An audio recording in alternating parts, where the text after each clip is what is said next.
morning, Grizzlies. I'm Guillermo. And I'm Lily.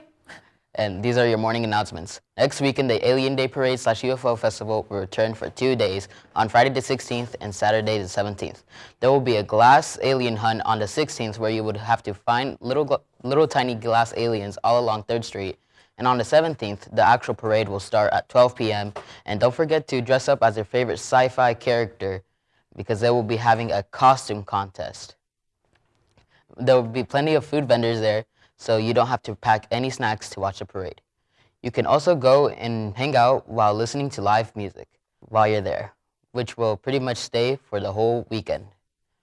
On a different note, last week at around 10:30 p.m., Mac PD arrested 2 subjects at a traffic stop for drug-related offenses. One of the subjects was identified as 67-year-old James M. Gentry, who was arrested for possession of over 24 grams of methamphetamine, packaging materials which he was probably going to use for delivering the drugs, and over $360 in cash. The other subject was a 56-year-old man who was arrested for unlawful possession of methamphetamine. And that's all I have for you, Grizzlies. Passing it on to Lily.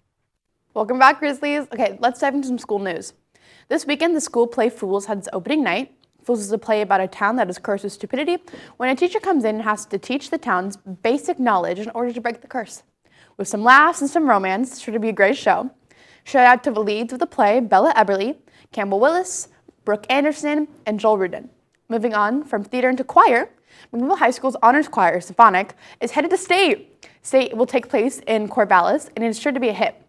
The choir is performing 4 songs, Jenga, Alma, Mozart's Lacrimosa, and a piece called No Time. After winning 2nd districts, we are going to state with high hopes. Moving on to our last piece of news, 2 beloved teachers have announced their retirement after this ongoing school year. Warmbier, one of the English teachers known for his excellent college writing class, and Barton, the head of the marching band and all other brand programs. Warmbier will be moving forward to teach English at a college, and become a professor. And Barton will be moving on to focus on his family. These teachers will truly be missed as they bring love to the classrooms in unique ways. That's it for school news, so I'm going to send it over to Weather with Buddy. Thanks, Lily. All right, we have a wonderful forecast for you this week. Now, starting off, we start with Monday, with the only showers expected of this week, with a high of 61 and a low of 43. This is the coldest day this week, so stay inside. You'll know. Now, this week is a little colder than our last couple weeks on average, but things pick back up on Tuesday with its high of 64 and its low of 44, and then the weather and the sun retreats a little on Wednesday and Thursday. However, in the latter half of the week, Friday, Saturday, and Sunday are all seeing averages of about 70 in the highs and 45 in the lows, and there's some sun coverage. So get out there in the later half and have a good week. Good luck with your AP tests. Thanks, Bodie. All right, I'm here with Ben McKay, the newly elected president. All right, Ben, you had a long campaign. Are you kind of excited that it's over? Because, was it sort of a tedious, few weeks here? Or, are you, was the whole experience kind of a fun thing to kind of get through? Yeah, the experience was fun. I do want to say that my co-president's not here with me today. He's currently in college bio, so he's in a very tough class right now. But anyway, the campaign process was, it was long and tedious, but it was a really fun experience. Getting to put my voice and our voice out there about what we want to do for the student body, and just make everyone know what we're about. Yeah, that's great, man. So Spirit Weeks and assemblies, that's some of the stuff that you kind of touched on. You made a couple of you made it very obvious, what you guys are trying to do. Yeah. So what is some of your plans to get some of this stuff changed for the better?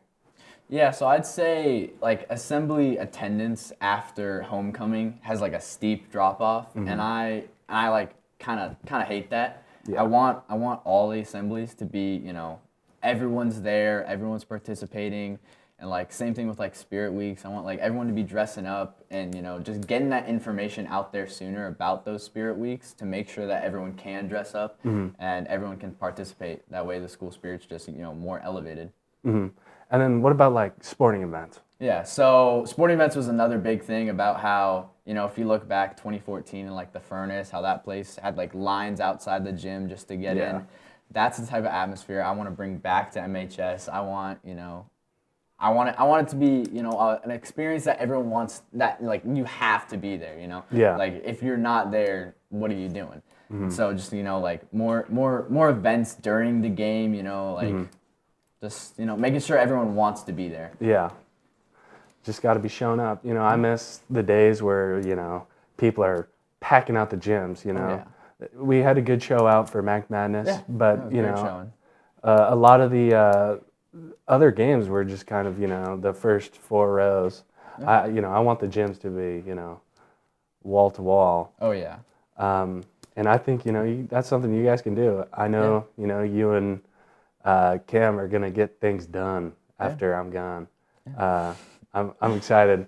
So thanks, Ben, for being here. Yeah, no problem. Love seeing you, man. And I'm sending it back to the desk. That was a good interview, huh, Lily? Yeah, that was really good. I can't wait to see what our future presidents have for our high school. Me too. Well, I've been Guillermo. And I've been Lily. Have a good morning.